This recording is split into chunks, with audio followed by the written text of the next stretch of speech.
From South Carolina Public Radio, this is the South Carolina Lead. I'm your host, Gavin Jackson, and this episode was recorded on February 24th, 2026 from South Carolina Public Radio Studios here in Columbia. And apologies for the slight delay. I still haven't mastered time travel and juggling news events with production schedules.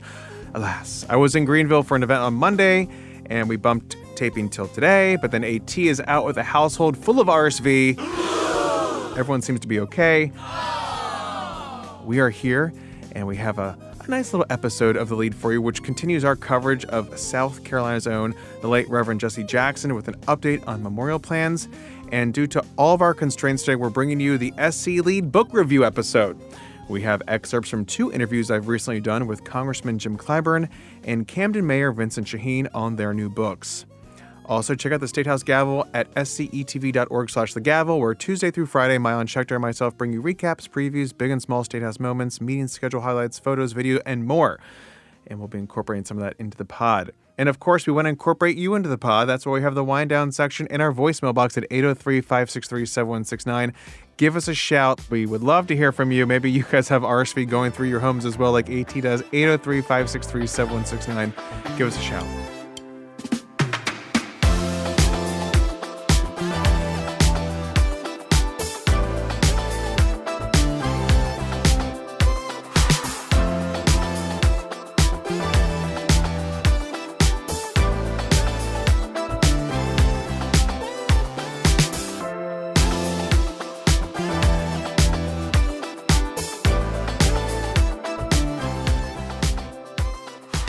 Just a brief on tap for this week. Congress is back and the President's State of the Union is tonight. And you can catch it on SCETV and South Carolina Public Radio will be carrying that live. And the Department of Homeland Security remains unfunded. So a little tiny partial government shutdown. TSA is still working. And we're continuing our coverage of the late civil rights icon Jesse Jackson, with the governor announcing Monday that Jackson's body will lay in state in the South Carolina State House on Monday, March 2nd. That same day, flags atop the State House will fly at half-staff. And then we also expect another service next week as well, with details forthcoming. South Carolina Public Radio's Scott Morgan has this piece on Jackson. How do you put into words a life like Jesse Jackson's? He just had tremendous amount of gifts that God gave him. He spoke truth to power in such a way that people had no choice but to listen. He was definitely a rock star. But you know all that. It's what happens to a life when you live one so large that the world knows you as an adjective. And pick one. Icon? Trailblazer? Plenty to go around. But this story isn't about the world and its adjectives. This story is about home. When I think of Jesse Jackson, I think of a person who did not forget where he came from. This is the Reverend Sean Dogan, pastor of Long Branch Baptist Church in Greenville. When Jesse Jackson, Dr. Jackson was in town, he would frequently come by Long Branch and just sit in the back. So you had this huge national figure who would just humbly come, sit in the back, talk to friends that he grew up with.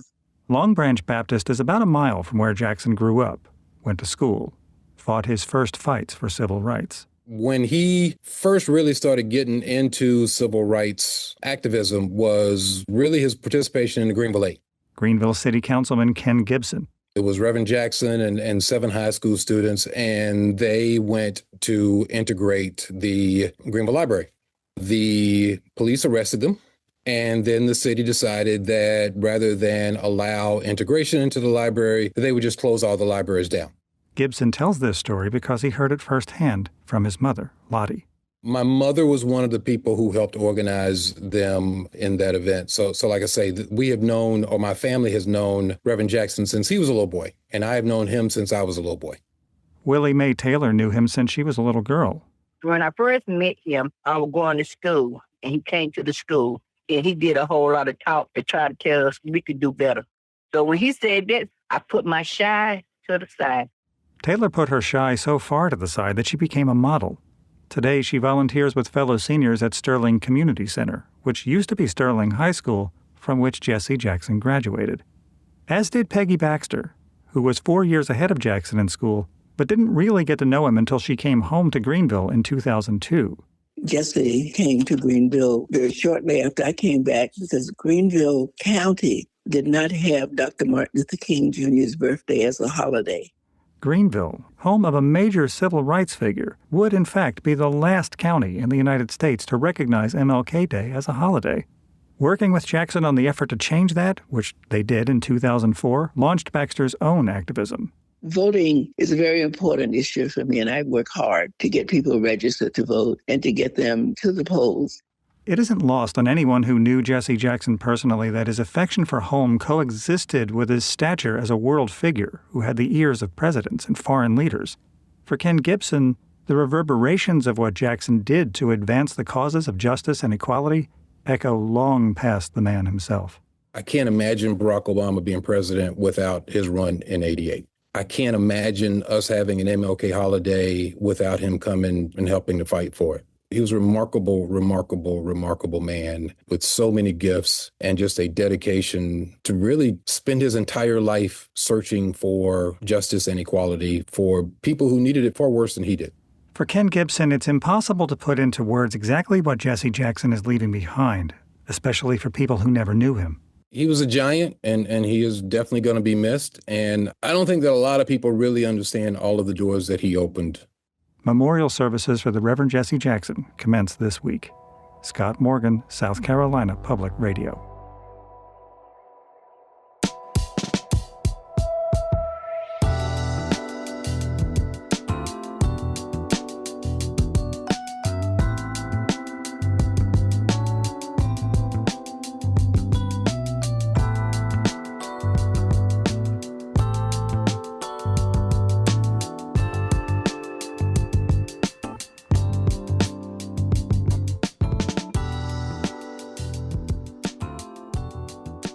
As Black History Month comes to a close, we look back at South Carolina's first 8 black congressmen, courtesy of the 9th, Congressman Jim Clyburn, who was first elected to represent the 6th Congressional District in 1992. That was 95 years after his last predecessor left office. Here's Clyburn talking with me in early January about his new book, The First 8, and what prompted him not only to write it, but to rewrite it. I think that if you look at what's been the past, the kind of history that was being taught in the schools when I came along, it was not just wrong, but it was bad. And that's the difference. And when people started expressing the fact that they thought I was the first African-American to represent South Carolina in Congress, I thought that maybe I ought to introduce people to those who had served before me. And there are 8 of them. And so I just told my staff one day, my next book is going to be about these 8 people. But when I got in the middle of the book, things began to happen. January 6th happened, which culminated activities that took place after the 2020 election. And I saw this as exactly what happened after the 1876 presidential election. And I decided that this book had to be not just a book to inform, but it had to instruct. And I call it a cautionary tale. Yeah, I remember having talked with you multiple times since January 6th, and just how many times you do talk about that election. So I guess in the back of my mind, I didn't realize you were writing a book at the same time, but now we know. But obviously, they are very consequential events in our nation's history. And kind of before I get more into this later, I want to say that Reconstruction really doesn't seem like it's ever really fully taught in schools. I feel like we get kind of from the Civil Rights era we go from the Civil War to the Civil Rights era, and a little bit of Jim Crow, but there's not really much talking about that formative period, which your book does talk about. No, it's not, and I think it should be. I don't know why people run away from history. You can't change it. It's there. It ought to be instructive to all. If you look at what happened and says, this should not have happened, then use that history in order to instruct as to what should not happen again. And if you don't know it, you might stumble into the same mistakes, and you would not have learned any lessons. You feel like we're doing that, though? That's exactly what I feel. And that's why I started over. I was in the middle of this book when I decided that this book is going in the wrong direction, because I was just writing this book to inform people about 8 people that I knew and they didn't know, and maybe I would have some fun with that. But then all of a sudden, I said, no, this can't be just about fun. This has to be about educating the public. Yeah, because it's not just each chapter is about one of these 8 folks. No. It's all intermingled, which is a really fascinating way, but it's done by the years because a lot of them were serving together at the same time, too. Yes, and they didn't necessarily get along. Mm-hmm. So I thought it was important for people to understand that these 8 people worked together, and some of them didn't like each other. And that's important to me, because I think that people seem to feel that in order to be unified, you have to be unanimous. And I don't think that's the case. In fact, having been married to the same woman for 58 years, I can tell you that is not the case at all. A different book. But Congressman, let's go back to these 8. They were all born before the Civil War. 2 were from outside the state. 3 grew up to free parents. 3 were enslaved. You grew up before the Civil Rights era, but were very much part of it. But the Civil War impacted all their political careers differently, but it truly launched Robert Smalls into a celebrity status, and still many people are discovering that today. Right. Not as many that they should. But you call him the most consequential of the 8. Tell us about Robert Smalls. I call him the most consequential South Carolinian who ever lived. And anybody who wants to be honest about the history of the state and about the various contributors to that history, I think would come to that same conclusion. This guy was born enslaved, went to work outside of his house on behalf of his slave master.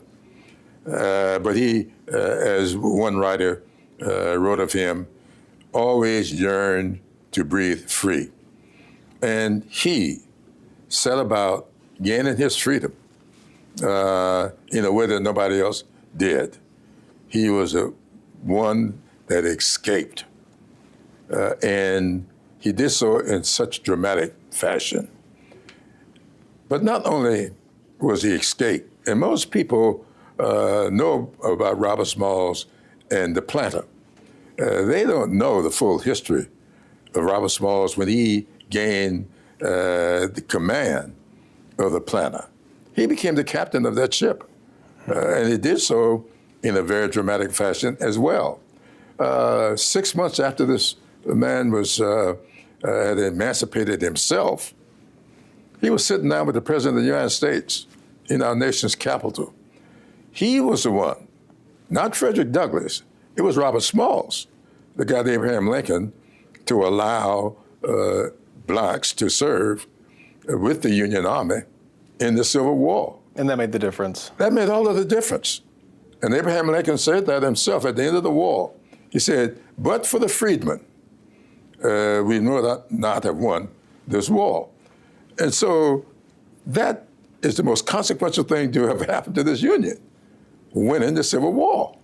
And so Robert Smalls' role in that was just fantastic. Never formally educated, but he is the one who introduced the resolution that established free public schools for blacks in South Carolina. Mm-hmm. That was the first time in the history of the country that free public education was offered to people outside of the elite. Robert Smalls did that. Served in the state legislature for 10 years, served in the United States Congress for 10 years. And on top of all of that, he showed his humaneness when he went back to Beaufort and his former master passed away, leaving his widow penniless. Robert Smalls brought her back into the home where she had presided over his enslavement and kept her there until she passed away in 1904. That, to me, no person in the history of this state can measure up to that. And his multiple congressional time served as well. He had to fight. I mean, he was fighting in the war. He went back to fight. They said, please don't. We want you recruiting people, which he did. And then he kept fighting for his congressional seat, sure, especially in light of intimidation and threats against his life, too. And, of course, your praise for Smalls is evident and very much so needed. But your disdain for Robert Carlos DeLarge, who was another member of the 8, he was a part of that initial crew of 3 that was in Congress, along with Joseph Rainey and Robert Elliott. They were part of that 42nd Congress. But DeLarge, he was prosperous, enjoyed some status with white folk because of his skin color. You talk about colorism in your book, too, a lot, the differences between these members. And he tried to straddle that line of, how to deal with color and how to deal with getting along with the whites and getting along with the blacks and trying to make that work. What was your take on DeLarge? Why did you find him kind of maybe so unsavory? He kind of comes through in the book a little bit, yeah, which I'm sure you did. Yeah, he was so dishonest about it. The fact of the matter is, if you feel this way, this guy, because of the way he felt, he left Aiken and went to Charleston for one purpose only. Because people who were called in those days mulattoes, people of mixed race, had an elevated status in Charleston, and he could get an education because of that. That is why he went to Charleston in the first place. And when the war broke out, remember now, he went to Charleston before the war. When the war broke out, he joined the Confederate Army. You got Robert Smalls being forced to serve, and you got people like Joseph Rainey, who was forced to serve. He refused and left the country, moved to Bermuda to keep from serving. But this guy served, and not only that, looked to benefit from it. And when he saw that the Union was winning, he tried to switch sides.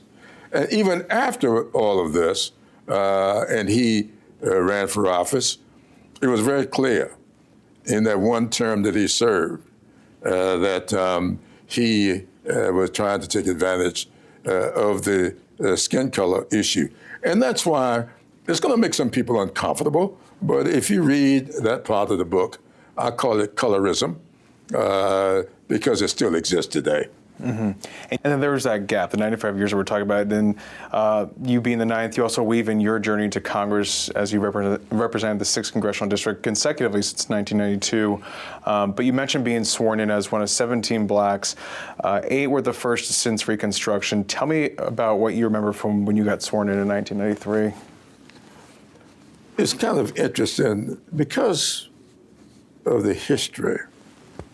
And because of many of my close friends knowing how I felt about this, I mean, the guy that ran my campaign, Bill DeLoach, had worked for Dick Riley. We were fraternity brothers. And he knew how emotional I was about some of this. So we decided, rather than wait to be sworn into Congress, we would have a mock swearing in. And we had it at the State House. And it was very interesting. All but one of the delegation showed up for that ceremony. And I remember the conversation I had with Strom Thurmond that day. He didn't dwell on my being the first since post-Reconstruction. He dwelled on my relationship with his sister, Gertrude. Gertrude and I worked in state government together in the same office. And she had shared with him some of her relationship with me. And that led to a relationship with Strom Thurmond that taught me a lot about South Carolina government and South Carolina's culture because his thing was, because of my relationship with his sister, that meant I had a relationship with him. And I never had but one cross word with him. And it was not a cross word, it was a cross purpose when I was trying to name the Matthew J. Perry United States Courthouse. Strom wanted his name on that courthouse. And it's kind of interesting to me because his name was already on the federal building. But I won that battle and got the post office name for Matthew Perry. But it taught me the value of relationships. And I learned from Strom Thurmond that irrespective of whatever my differences might be, that building relationships could be the difference in one's success in the United States Congress. I owe that to Strom. I learned legislating from Fritz Hollins. He and Strom were the two senators. I learned how to, Fritz really took time to teach me how to do it. It's different Strom now. showed me. Much It's different. totally different now. It bothers me sometimes when I see people, they get an opinion about you based upon who your friends are rather than what your relationships might be. And they don't allow the relationships to develop. And that came home to me when I saw what happened to John Boehner, who was a Republican Speaker of the House, who I played golf with often. John and I were good friends. We had developed a relationship. When Barack Obama got elected president, and Boehner played a round of golf with Barack Obama, he was ostracized. And that led, quite frankly, that led to his downfall.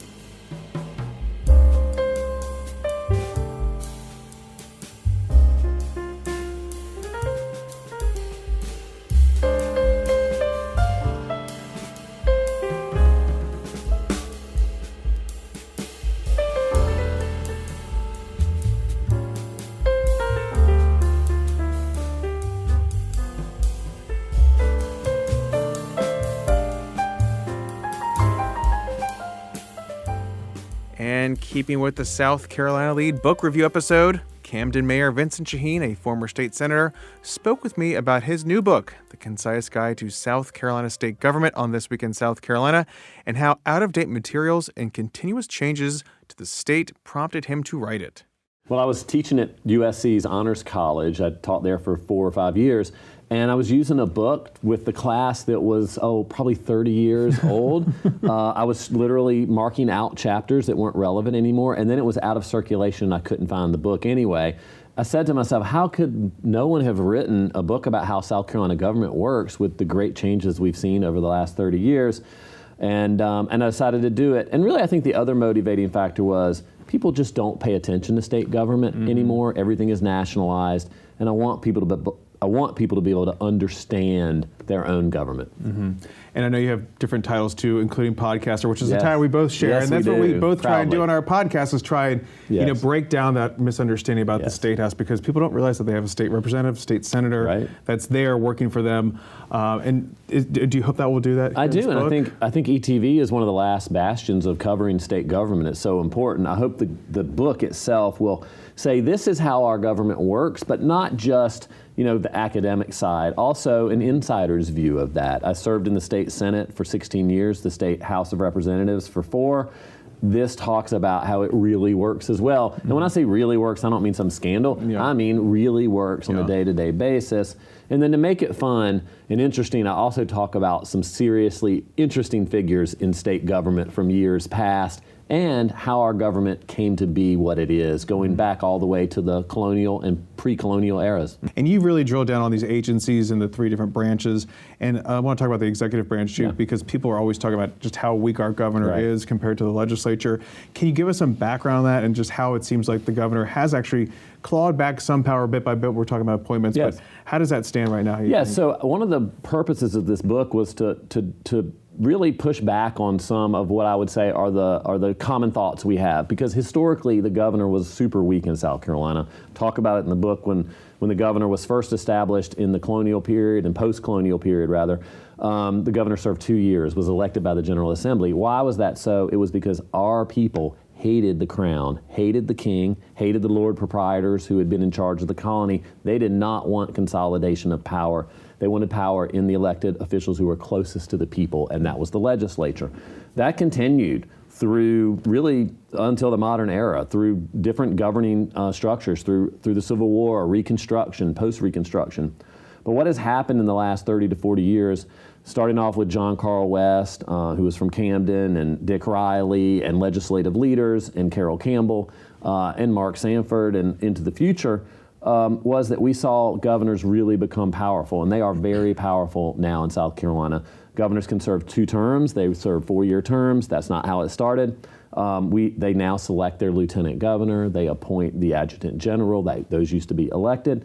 And really every major agency in this state that does anything important is appointed by the governor, the director is appointed by the governor, or the commission that runs it is appointed by the governor. It used to be the legislature appointed those people. Does the legislature still have great power? Of course, and it should. But the governor is a really powerful position in South Carolina now.